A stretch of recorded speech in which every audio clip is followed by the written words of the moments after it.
Hello students, आज हम पढ़ेंगे new chapter forest our life line. Chapter 17 forest. Forest का मतलब क्या होता है? जंगल। तो आज हम जंगल के बारे में पढ़ेंगे। जैसा कि आपको पता है बच्चों कि जंगल जो है वो हमारी सारी नीड्स को सेटिस्फाई करता है, हमें खाना, ठीक है, फर्नीचर, काफ़ी सारी चीज़ें प्रोवाइड करता है। ठीक है, तो चलो बच्चों स्टार्ट करते हैं। वन इवनिंग, एक शाम, भूजो एंटर्ड द पार्क। भूजो एक पार्क में पहुंचा विद एन एल्डरली पर्सन, यानी कुछ बड़े लोगों के साथ। He introduced him to his friends. उसने अपने दोस्तों के साथ उनका परिचय कराया। Professor Ahmed was a scientist working in the university, यानी जो भूजो के साथ एक एल्डरली पर्सन आया है वो एक प्रोफेसर अहमद हैं जो कि साइंटिस्ट थे और उन्होंने यूनिवर्सिटी में काम किया था। The children started playing while professor Ahmed sat on the bench in the corner. बच्चों ने खेलना शुरू किया और जो प्रोफेसर अहमद थे वो बिल्कुल कॉर्नर में एक सीट पर बैठे हुए थे। He was tired as he had participated in the Golden Jubilee celebrations of the town. वो बहुत ज़्यादा थके हुए थे क्योंकि उन्होंने एक गोल्डन जुबली सेलिब्रेशन में पार्टिसिपेट किया था जो कि उनके टाउन में हुआ था। अब गोल्डन जुबली क्या होता है बच्चों? गोल्डन जुबली का मतलब है कि एक गोल्डन कोई भी एनिवर्सरी, गोल्डन एनिवर्सरी या फिर किसी की 50वीं सालगिरह। ठीक, आगे देखो बच्चों। आफ्टर अ वाइल, यानी कुछ देर बाद, the children also came and sat around him. बच्चे आ गए और उनके पास आकर बैठ गए। दे वॉन्टेड टू नो, वे जानना चाहते थे अबाउट द सेलिब्रेशन, की सेलिब्रेशन में क्या हुआ। Professor Ahmed told them that after the cultural programme, उन्होंने बताया कि कल्चरल प्रोग्राम के बाद the senior people discussed the town's unemployment problem. जो बड़े लोग होते हैं ना वो डिस्कस करते हैं, फिर चर्चा करते हैं बैठ के। तो चर्चा चल रही थी वहाँ पर, और किसकी चल रही थी? अनएम्प्लॉयमेंट प्रॉब्लम, यानी जो बेरोजगारी की समस्या है उसके बारे में बात चल रही थी। A plan was proposed to put up a factory by clearing an area of the forest just outside the town. एक प्लान बनाया जा रहा था जिसमें वो जो जंगल के एरिया है शहर के बाहर, जो जंगल के एरिया होते नहीं है, पेड़ पौधे वगैरह लगे होते हैं, तो उन पेड़ पौधों को हटाकर वहाँ पर एक फैक्ट्री लगा दें। ठीक है, इससे क्या होगा? This would give the increasing population of the town a chance to get jobs. इसकी वजह से क्या होगा? जनसंख्या बढ़ जाएगी। किसकी? टाउन की। क्यों? क्योंकि यहाँ पर लोगों को कई सारा काम मिल रहा है तो वो जगह जगह से और भी लोग आएंगे काम करने के लिए। ठीक है। The children were very surprised when Professor Ahmad told them that many people had objected to this idea. यानी बच्चे जो हैं वो बहुत ज़्यादा आश्चर्यचकित हो गए जब प्रोफेसर अहमद ने उन्हें बताया कि कई सारे लोगों ने इसका समर्थन नहीं किया, इस बात का विरोध किया कि एक फैक्ट्री नहीं लगाई जानी चाहिए शहर के बाहर पेड़ पौधों को हटाकर। दिस इज बिकॉज, ऐसा क्यों हुआ? The forest serves as green lungs in water purifying system in nature, the most important line. देखो बच्चों, जो फॉरेस्ट हैं वो हमारे लिए एक ग्रीन लंग्स की तरह काम करते हैं, हरे फेफड़ों की तरह काम करते हैं, और साथ ही जो पानी है उसको प्यूरिफाई करने के लिए एक सिस्टम है हमारी प्रकृति में। फॉरेस्ट जो है वो काफ़ी ज़्यादा इम्पॉर्टेंट है। ठीक है। द चिल्ड्रन वर कन्फ्यूज, अब बच्चे तो कन्फ्यूज हो गए। Professor Ahmad realized that children had not visited forest. अब प्रोफेसर अहमद को पता चला, उन्हें लगा कि बच्चों ने कभी जंगल देखे नहीं हैं। The children also wanted to know more about the forest, so they decided to visit it with Professor Ahmad. ठीक, तो बच्चे हैं वो भी जानना चाहते हैं। क्यों? क्योंकि उन्होंने भी कभी फॉरेस्ट नहीं देखे हैं, तो सबने डिसाइड किया कि वो अब फॉरेस्ट जाएंगे। तो चलिए बच्चों, आप भी इनके साथ फॉरेस्ट चलिए। देखिए, visit to a forest one Sunday morning. एक बार संडे की सुबह the children pack a few things like knife. बच्चे थे, वो अपनी पैकिंग कर रहे थे, उन्होंने कुछ चीज़ों की पैकिंग कर ली, जैसे नाइफ, चाकू रख लिया अपने पास, अ हैंड लेंस, ठीक, a stick, a notebook and walk together through a forest trail near a village. और जंगल की ओर चले गए। ठीक है, एक साथ सभी अपनी अपनी पैकिंग करके जंगल की ओर चले गए। देखो बच्चों, आगे क्या होता है। ऑन देयर वे, उनके रास्ते में ही दे मेट टीबू। वो किससे मिले? टीबू से मिले। A young boy of their age group. वो जिससे मिले थे, यानी जो टीबू है, तो उन्हीं की एज ग्रुप का बच्चा है। ठीक है, ऑफ नियर बाई विलेज, यानी कोई आस पड़ोस के गाँव में रहता होगा वहीं के। Who was taking cattle for grazing. Grazing का मतलब चराना। अलॉन्ग विद हिज आंट, जो कि अपनी आंट के साथ आया था, जो कैटल्स हैं यानी जो उनके पशु हैं उनको ग्रेज कराने यानी चरवाने। He was very agile. Agile का मतलब क्या होता है? चुस्त। वो बहुत ज़्यादा चुस्त था, इधर से उधर भाग रहा था। And there to keep the herd together. और वहाँ पर जो भी झुंड था उसको एक साथ रख रहा था। ठीक है, जो वो जानवर लेकर आया था ना अपने, उनके साथ। When he saw the children, Tibu also started walking along with them, while his aunt went on a different path. यानी जब उनकी आंट जो है वो दूसरे रास्ते पे चली गई, तो जो टीबू है वो भी उनके साथ चलना शुरू हो गया। As soon as they entered the forest, Tibu raised his hand and signaled them to keep quiet. जैसे जैसे वो जंगल की ओर बढ़ते जा रहे थे, जंगल में कदम बढ़ाते जा रहे थे, टीबू ने अपना हाथ हिलाया और उन सबको सिग्नल किया कि अब शांत रहना, because noise could disturb the animals living in the forest. कि तुम्हारी आवाज़ जो है ना, उसकी वजह से जो जंगल रहते हैं, जंगल में जो भी जानवर रहते हैं, तो उन जानवरों को नुकसान ना हो, है ना।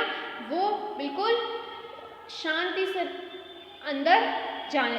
आगे देखो बच्चों। Tibu then took them to a place at a height to show them the broad view of the forest. फिर टीबू उन्हें कुछ ऊंचाई पर ले गया जिससे वो जंगल को और ज़्यादा अच्छे से देख पाएँ। Children were surprised because they could not see any land. बच्चे जो थे वो काफ़ी ज़्यादा सरप्राइज्ड थे, वो काफ़ी ज़्यादा आश्चर्यचकित थे। क्यों? क्योंकि उन्हें ज़मीन नहीं दिख सकती थी। क्यों? क्योंकि वो ज़मीन जो है वो पेड़ों से भरी हुई थी।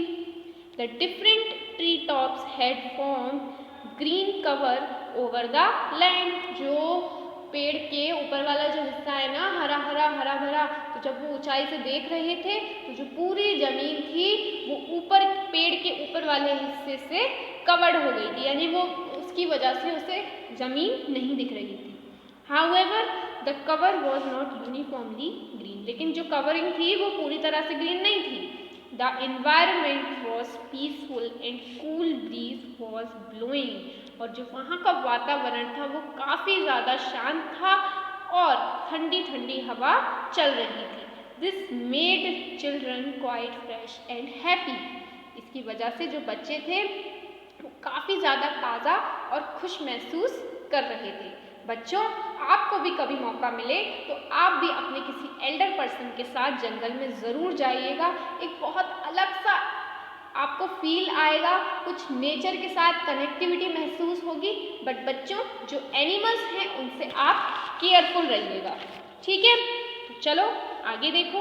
वाइल कमिंग डाउन, यानी नीचे आते समय, दे गॉट एक्साइटेड, काफ़ी ज़्यादा उत्सुक हो गए थे। On hearing a sound of birds and some noise from the top branches of trees। यानी उन्होंने जो पेड़ के ऊपर वाले तने से उन्हें कुछ चिड़िया की आवाज़ आ रही थी, वो उन्हें सुनकर काफ़ी ज़्यादा उत्सुक हो गए थे, उन्हें काफ़ी ज़्यादा अच्छा लग रहा था। Tibu told them to relax since it was a normal phenomenon here. अब टीबू कहता है थोड़ा सा रिलैक्स करो, ये यहाँ पर एक साधारण सी घटना है, ठीक है, ये यहाँ पर एक साधारण सी घटना थी। Because of the children's presence, some monkeys had climbed higher up on the trees, where they disturbed the birds। अब क्या हुआ, बच्चे आ गए थे जंगल में, तो जो मंकीज थे, जो बंदर थे जंगल के, वो और ऊपर की तरफ चले गए पेड़ पर, ठीक, और जाकर चिड़ियों को परेशान करने लगे। Animals often give this type of warning call to alert other animals। और जो जानवर होते हैं ना, वो अक्सर कर इस तरह की हरकत करते हैं दूसरे एनिमल को सचेत करने के लिए, ठीक है। तो एनिमल्स भी हैं, वो आपस में कनेक्टिविटी बनाकर रखते हैं कि कोई शिकारी वगैरह अगर जंगल में आ जाए तो आवाज़ के जरिए एक दूसरे को आगाह कर सके। इट इज़ वेरी इंटरेस्टिंग ना। अच्छा, Tibu also told that many other animals like boar. अब टीबू ने बताया कि और भी कई सारे जानवर जैसे कि बोर, बिसन, जैकल्स, पॉर्क्यूपाइन और एलिफेंट। अब ये जानवर कौन कौन से होते हैं, देखो बच्चों, बोर को तो हम लोग एक तरह से वाइल्ड पिग बोलते हैं, ठीक है, तो ये बोर है, ये जैकल है, और ये कौन है, इसका नाम आपने क्या पढ़ा, पॉर्क्यूपाइन। क्या है ये, पॉर्क्यूपाइन। इसके इधर कांटे कांटे लगे हैं ना। अच्छा, आगे देखो बच्चों, एलिफेंट्स को तो आप जानते ही है ना, तो ये जो एनिमल्स हैं, ये जंगल में और ज़्यादा अंदर की तरफ वाले क्षेत्र में रहते हैं। Professor Ahmed cautioned children that they should not go deep into the ground. अब इन्होंने, जो प्रोफेसर इनके साथ गए थे, उन्होंने सावधानी बरती कि जो बच्चे हैं वो जंगल में ज़्यादा अंदर की तरफ नहीं जाने चाहिए। क्यों, क्योंकि अंदर की तरफ बहुत ज़्यादा खतरनाक जानवर भी हो सकते हैं जो कि उन बच्चों को नुकसान पहुंचा सकते, ठीक है। Bhoojo and Paheli remembered that they have studied about forest as an example of habitat in class 6। अब भूजो और पहेली कुछ याद करते हैं, उन्हें क्या याद आता है कि उन्होंने हैबिटेट के बारे में पढ़ा था, ठीक है। हैबिटेट क्या होते हैं बच्चों, प्राकृतिक वास, यानी अलग अलग क्षेत्र में अलग अलग तरीके के जीव रहते हैं ना, तो जो फॉरेस्ट है वो अपने आप में एक हैबिटेट है। लैंड यानी जो ज़मीन है वो अपने आप में एक हैबिटेट है, ठीक है। अच्छा, they could see now how the forest provides a homes many animals and plants. और वे बच्चे ये देख सकते थे कि किस तरह जो जानवर हैं उनके लिए जो जंगल हैं वो एक घर की तरह काम करते हैं। समझ में आया? तो जंगल सिर्फ आपकी नीड को ही नहीं सेटिस्फाई करते, बल्कि वो जानवरों के लिए उनका घर भी होते हैं। अब देखिए बच्चों, कुछ ट्रीज के बारे में देखिए, इसके बाद हम आगे बढ़ते हैं। ट्रीज में सबसे पहला जो ट्री है वो है साल ट्री। इस तरह के जो लंबे लंबे पेड़ होते हैं, देखो बच्चों, इतने बड़े बड़े जो पेड़ होते हैं इन्हें हम साल ट्री कहते हैं, ठीक है। ये एक बच्चों टीक ट्री है, ठीक है। इसके फ्रूट इस तरह से हैं और इसकी लीव्स कुछ इस तरह की होती हैं, आप देख सकते हैं। ये साल ट्री, ये टीक ट्री, ठीक। देखिए बच्चों ध्यान से, यहाँ पर ये सेमल, सेमल को आप जानते हैं ना।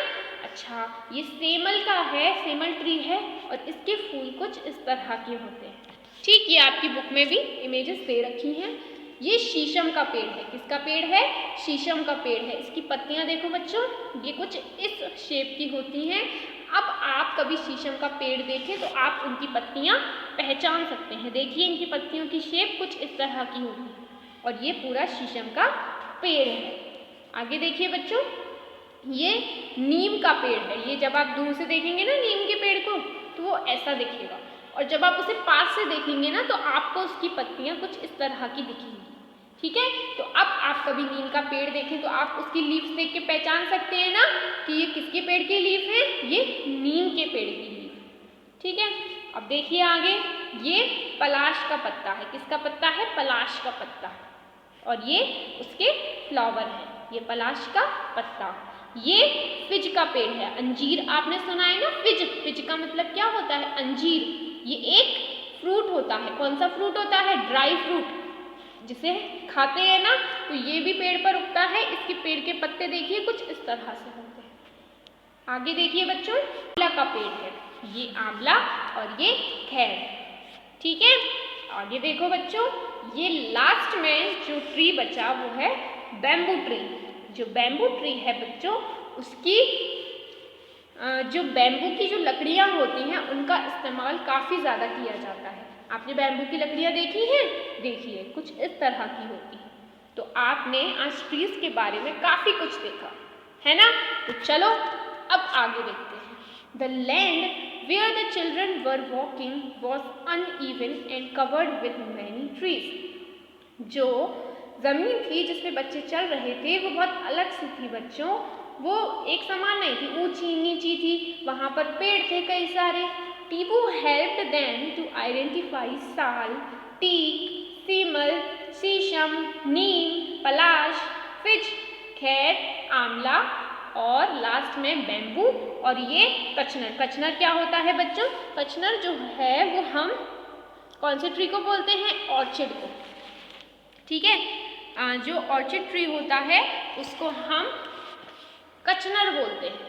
ठीक, समझ में आया अच्छे से?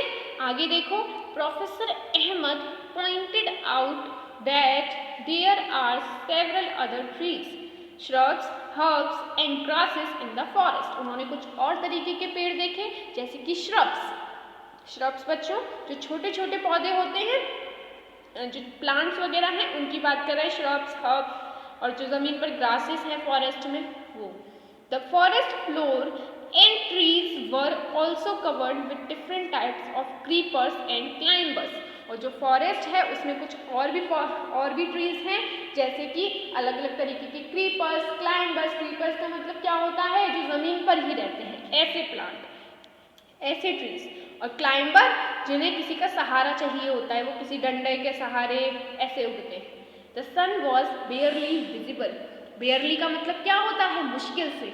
तो जो सूरज था वो बहुत ज़्यादा मुश्किल से दिख रहा था। Throughout the leaves of the sun. जो लीव्स थी, लीव्स ऑफ द ट्री है ना, जो पत्तियां थी पेड़ की, उनसे सूरज की हल्की हल्की रोशनी आ रही थी। Making it quite dark inside the forest, क्योंकि फॉरेस्ट में अंधेरा अंधेरा सा लग रहा था उनको। ठीक है, इस तरह से ये फॉरेस्ट में कुछ कुछ लीव्स वगैरह है ना, इनके पास से थोड़ी थोड़ी सूरज की रोशनी आ रही थी, बाकी जंगल में अंधेरा सा था। ठीक है, तो चलो आज के लिए इतना ही। अब हम पढ़ेंगे अपनी नेक्स्ट वीडियो में। तब तक के लिए बाय बाय बच्चों।